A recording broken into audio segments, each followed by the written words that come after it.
Sejam muito bem-vindos a mais um programa Tricetados. Agradeço a audiência de vocês aqui todos os dias, de segunda a sexta, às 19 horas, pela nossa Record News Manaus, na TV aberta canal 27.1 e na TV fechada 78, ou a qualquer hora do dia ou da noite, através do YouTube, @programa Tricetados. Para perguntas, comentários e cortes no Instagram, @Tricetados. Nossa entrevistada de hoje é uma mulher que marcou a história. A nossa primeira médica ortopedista, doutora Altamini Salum. Doutora Altamini, seja muito bem-vinda, querida. Você é nascida e criada no Amazonas, filha de uma família de origem libanesa e uma amazonense, né? Conviveu a vida toda entre os nossos salões com as pessoas aqui que fizeram a nossa história, né? Você e o seu irmão Omar, figuras queridíssimas da nossa sociedade. E chegou um dia que resolveu se especializar em ortopedia, o que é uma coisa completamente fora da curva na época, né? Vamos falar um pouquinho sobre a sua infância? Bom, eu nasci na Aparecida, na época em que Manaus era uma cidade maravilhosa, pequena, em que todo mundo se conhecia. Cresci frequentando o Rio Negro,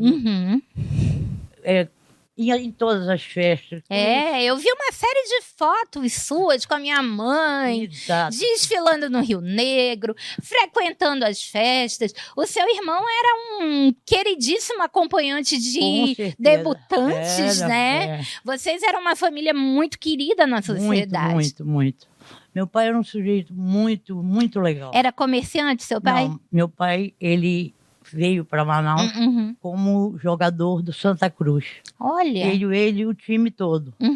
Conheceu minha mãe, casou, o time ficou todo em Manaus, só voltou o técnico. E ele foi assistente de governador do Gilberto Mestrinho. Mas lá naquele primeiro governo do Gilberto Mestrinho. Enquanto ele morava em frente da minha casa na Aparecida, ele era professor, né? Dava aula e tal, ainda nem era político. Sim. Mas eu nasci em Manaus, que é uma cidade que eu amo. Sim. Eu amo as pessoas, porque e as pessoas a amam, mundo, né? Eu vejo a senhora sendo marcada no Facebook de muita gente que nem mora mais em Manaus, mas aquela recordação muito gostosa da juventude. Exato. A senhora estudou onde? Colégio Estadual? Eu estudei na Doroteia, depois fui para o Instituto de Educação, fazia pedagógico e científico, que era, na época era assim, né? Sim. Eu fiz os dois. Aí fiz o vestibular. Gente, entenda por que as pessoas faziam os dois. Porque as professoras, as mães, elas sempre estimulavam a você fazer um curso profissionalizante. Ninguém saía do colégio sem uma profissão. Não era seguro. Então, o que acontecia? Quem queria seguir a carreira, né? Médica, científica, que fazia o científico, geralmente fazia um outro curso técnico para ter respaldo. Por quê? Porque você já saía tendo um emprego, né? Então, a grande maioria das mulheres ia para o Instituto de Educação, ou Santa Doroteia, ou Colégio Auxiliadora, para fazer o pedagógico, que já saía professora. Com certeza. Né? Os meninos geralmente... Tipo Dom Bosco. Ou Dom Bosco, ou técnico em contabilidade no Colégio Brasileiro, Solon de Lucena, né?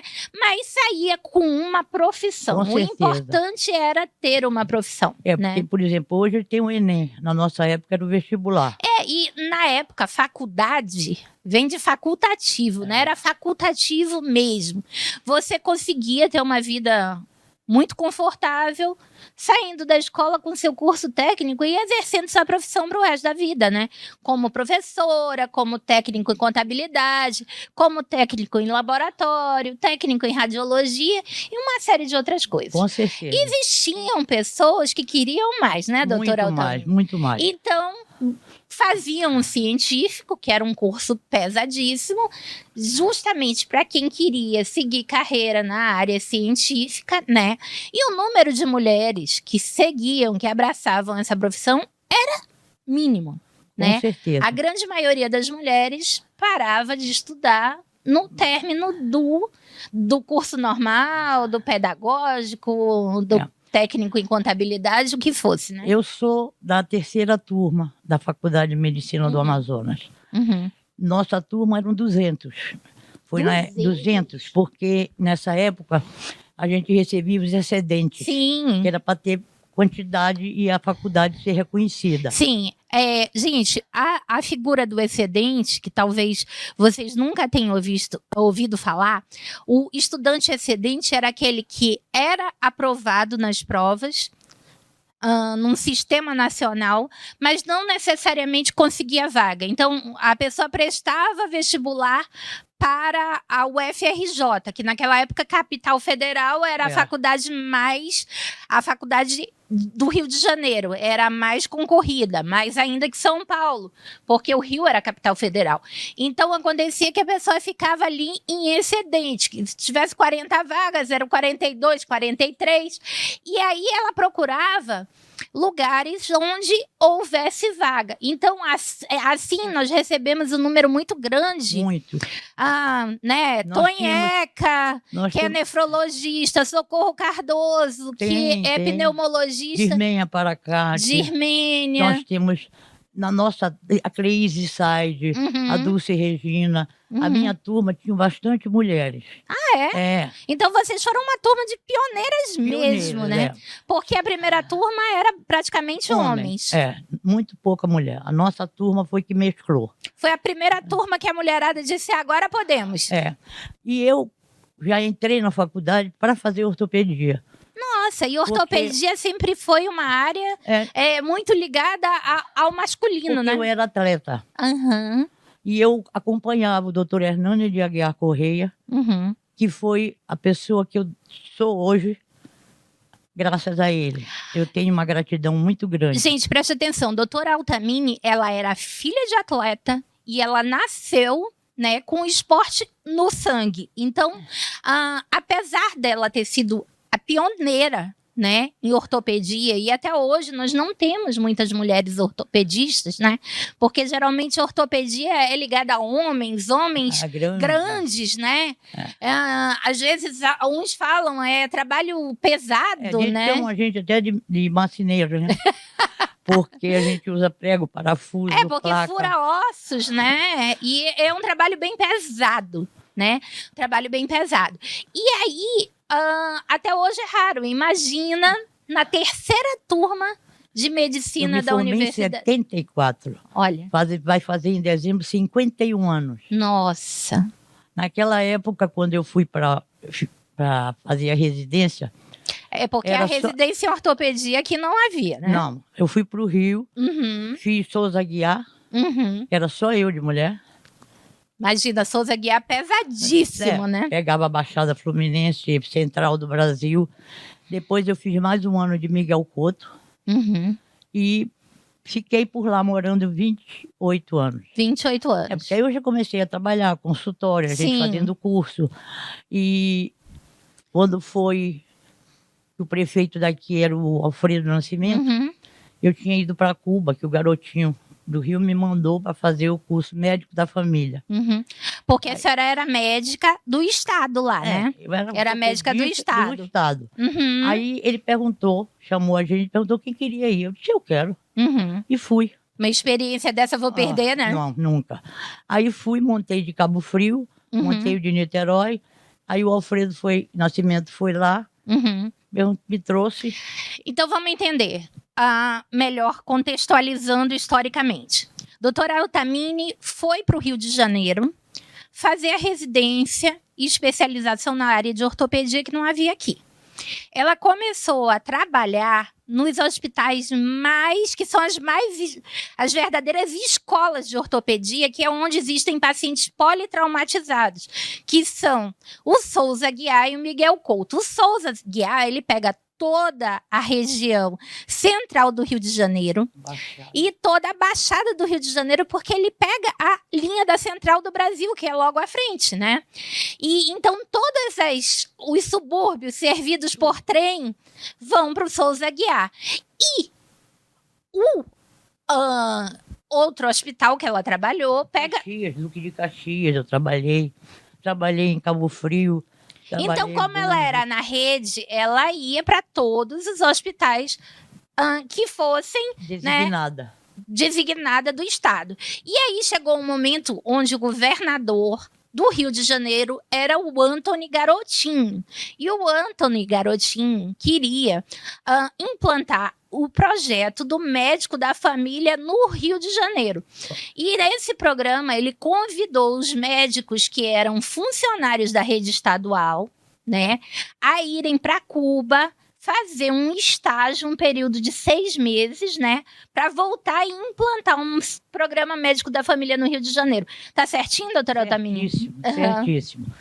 E foi quando eu vim, no ano de 2000, minha mãe já estava velhinha, precisando de mim, e meus colegas todos, porque a minha turma é uma turma que até hoje nós somos unidos. É uma turma que ama a sua família, né? E outra coisa, nós até hoje, todos nós temos todos os anos um encontro anual, quer dizer, muitos já morreram, mas os velhinhos ainda estão na ativa. Então, por exemplo, esse ano vai ser em Bogotá. Nossa! Porque nós temos colega de lá. Nossa, que chique! Eu tô pensando que vai ser, que é um encontrinho em algum lugar de Manaus. Não, vão todos a Bogotá, ó. Que isso sirva de lição para você que tem 40 anos de idade e não sai de casa. Olha aqui. Olha, nós já fomos pro Rio, João Pessoa, Nordeste, São Paulo. Aqui em Manaus foi agora, ano passado. E tem muitos médicos formados aqui, atuando no Nordeste, né? Tem. É impressionante, tem. né? Muitos. Agora, olha só. Olha, o Juan Vilas, casado com a Sandrinha, era da minha turma. O Paulo Nasser, o Chiquinho Garcia, que ela também formou comigo. O tio do meu marido também era dessa turma. Sim. Entendeu? Então, é uma turma muito unida até hoje. Esse está morando em Portugal, por exemplo. Pois é, né? Para tu ver. Então, a gente sabe da vida de todos, porque é um WhatsApp. E também vocês têm pouso em qualquer lugar que vocês forem, né? Porque a turma tá... Não, e pior que lá, por exemplo, aluga um hotel, a gente se hospeda. É muito gostoso. É muito gostoso. E esse ano vão para Bogotá. Né? Eu vou pedir um minutinho de comercial e a gente volta já, porque a doutora Altamini tem tanta coisa para falar para vocês, tem tantas lições para passar para vocês. A gente vai pedir um comercialzinho e a gente já volta.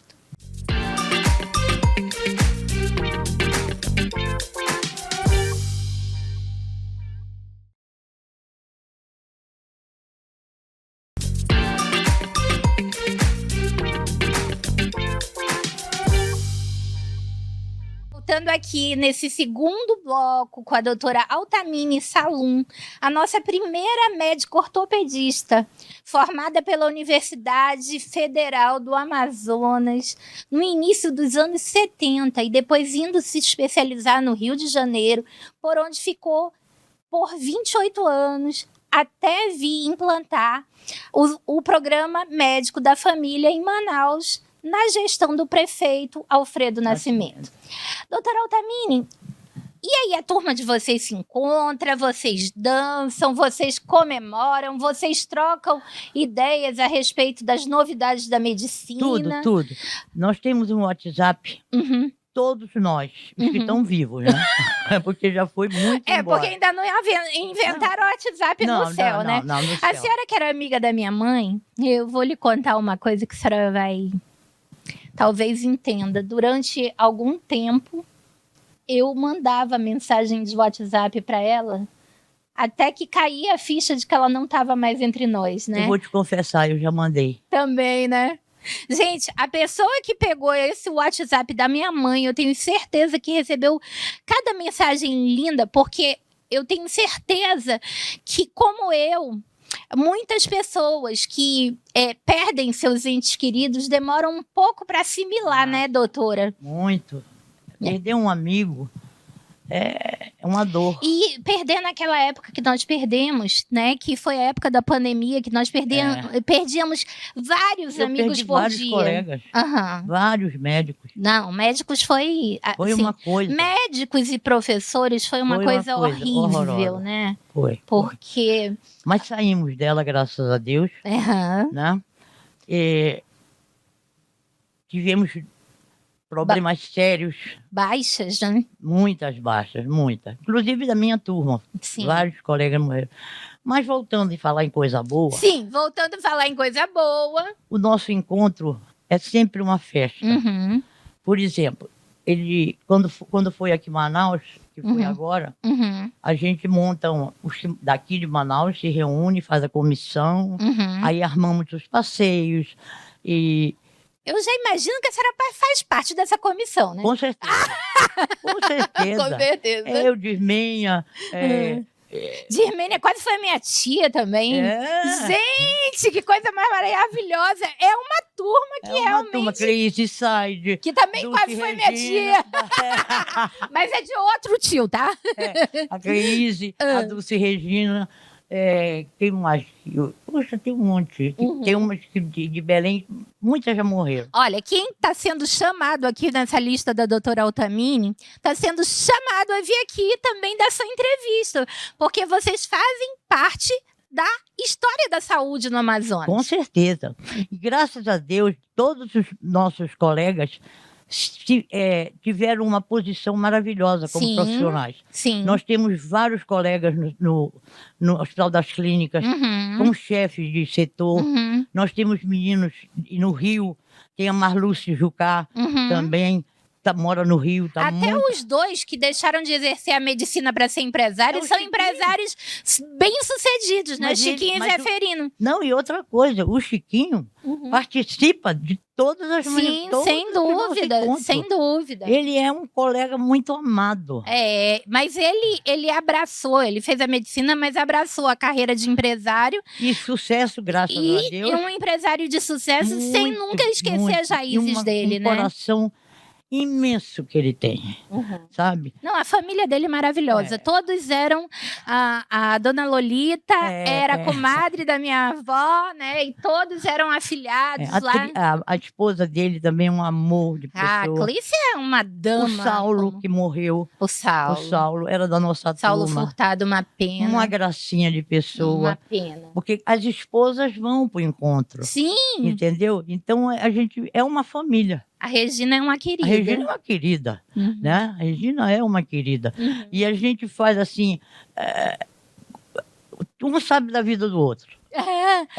Então vocês têm uma super rede de apoio, né? Com certeza. Se um adoece, todo mundo sabe. Mas até uma rede de apoio para fazer o bem, porque eu me lembro que em épocas que eu não vou falar exatamente aqui, de dificuldades na saúde, pedir ajuda para o outro, um que estava trabalhando em determinado local que tinha mais acesso. Vocês fizeram uma corrente do bem. Inclusive, por exemplo, quando um dos nossos colegas teve o Covid, nós movimentamos a saúde inteira com ele, entendeu? E todos os profissionais que se formaram em 1974 são nota 10. São não é nota porque eu faço parte. Como é que era ser uma mulher médica em 1974? Era uma luta, era uma vitória. Era um desafio. Um desafio. Primeiro que as pessoas não acreditavam que mulher pudesse... Por exemplo, eu me formei, aí ninguém acreditava que eu ia dar conta. Porque na minha época só tinha raio-x e não tinha essas maquininhas que hoje estica, a outra empurra. Era na base do tronco. Era puxando. Era na tração, né? Era na tração. Era na tração. Mas, graças a Deus, eu fazia esporte, eu tinha preparo físico. Sim. Né? E assim eu fui. Quando cheguei no Rio, eles pegaram um homem enorme, com uma luxação de quadril, e botaram em cima da cama. Falei, bota no chão. Botaram no chão, eu fui lá e pum, com o pé. Era assim. era nessa linha. Gente, tenta imaginar o Souza Aguiar, que atende toda a região central, toda a linha da central do Brasil, ou seja, os maiores casos de trauma vão parar lá e ela, ortopedista, tendo que atender. Me conta como era um plantão básico no Souza Aguiar. Olha, primeiro, briga de marido e mulher, acidente, tudo tem ortopedia. Então eram 24 horas de luta. Um subia para operar, o outro descia para atender. A gente não conseguia. Aqui é uma beleza. Nossa, aqui é um céu, né? Não, aqui dá um plantão, por mais que a saúde esteja um caos. Mas assim, o plantão, o plantão daqui não pode se comparar a um plantão do Rio de Janeiro, porque o plantão do Rio de Janeiro é medicina de guerra. É guerra, né? É guerra. E é aquela velha história, né? Na nossa época, era uma medicina diferente. A gente fazia muita anamnese, palpava o doente. Hoje já não... Eu vejo assim uma medicina mais distante. Uma medicina mais de analisar resultados de exames. Já não é mais tão humana. Mas aí é aquela história, né? Vocês não tinham tantos recursos na época, né? E a população... Gente, o Rio de Janeiro tem uma população inúmeras vezes maior que a nossa, mas não tem um número de hospitais maior que o nosso, não. Né? O que temos? 5 hospitais grandes, de grande porte lá? Vamos lá? Tem Souza Aguiar, Miguel Couto, Getúlio Vargas, tem... Rocha Maia. E aquele lá da Barra que é o... Mas aquele é particular. Não, tem um da Barra, público, Lourenço Jorge. Então, pronto. Acabou, é isso. Acabou. É isso, gente. Então sai paciente pela janela. E Manaus, que é muito menor, tem 28 de agosto, tem João Lúcio, Platão Araújo, Delfina, e tem uma série muito grande, um número muito grande de unidades de atendimento. Tem UPA, tem, né? Coisa que lá... Lá não tem. Gente, lá não tem unidade intermediária. Não tem. Né? Ou é o hospital, ou é o postinho de saúde que só faz a saúde... Só faz encaminhar. Não, e só faz a saúde preventiva, né? Com certeza. E aí, um plantão lá é uma loucura, né? Eu costumava sair de casa com uma mala de roupa. Eu entrava segunda direto, saía para o hospital, para o outro, até só voltava para casa na sexta, à noite. E muitos médicos no Rio e em São Paulo fazem isso, tá? Só fazem, porque a gente não tem tempo, é tudo muito longe. E outra coisa, essa história de conforto médico, não existe. Não tem condições, né? Primeiro que não dá tempo nem de tu sentar. Porque quando tu tá atendendo tá chegando 10. Tem um Instagram, doutora, de um médico que ele mostra métodos de ir fazer xixi sem apanhar de paciente. Né? Porque para que ele saia para ir ao toalete, os pacientes vão avançar nele. Com certeza. Né? É que nem o almoço. Quando a gente sai para almoçar, que a gente pega na colher, doutora Altamini, compareça ao pronto-socorro. Acabou o almoço. Acabou o almoço, né? E assim, mas eu vou te dizer uma coisa. Médico no Rio de Janeiro não fica gordo, não. Não tem chance. Não, e outra coisa, eu faria tudo de novo. Porque eu fiz por amor. Eu me apaixonei pela ortopedia, porque eu comecei a acompanhar o doutor Hernani, eu ainda estava no científico. Então eu já entrei, eu não queria outra coisa. Eu queria, todo mundo dizia, tu é louca. Tu vai fazer isso, faz aquilo. Não, eu quero isso, eu vou fazer. Era muito difícil as pessoas darem crédito a uma mulher.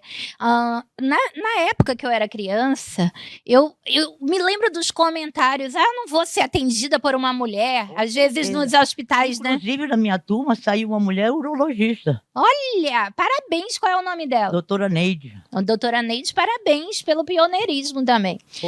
Eram as duas que fizeram loucura, eu e ela. Não, mas eu me recordo bem nos plantões hospitalares, as pessoas dizendo assim, eu não vou ser atendido por uma mulher. Quer dizer, colocavam a mulher como uma condição inferior, como uma médica de segunda classe. Com certeza. Né? Um profissional de segunda classe. E a senhora deve ter enfrentado muitas batalhas, e principalmente na ortopedia. Muito machismo, muita... Seria assédio, né? como sofri. Mas eu tirava eles de letra. Tirava de letra. Tanto que com 2 anos de Souza Aguiar, o doutor, que era o chefe da equipe, me colocou como coordenadora. Presidente dos estagiários. Ah, sim. Entendeu? Então eu, como R2... Coordenadora de estágio. E estagiário. Isso foi a morte para os homens, né? Mas assim, deixa eu falar uma coisa. Para coordenar, as mulheres geralmente elas têm uma habilidade maior, muito né?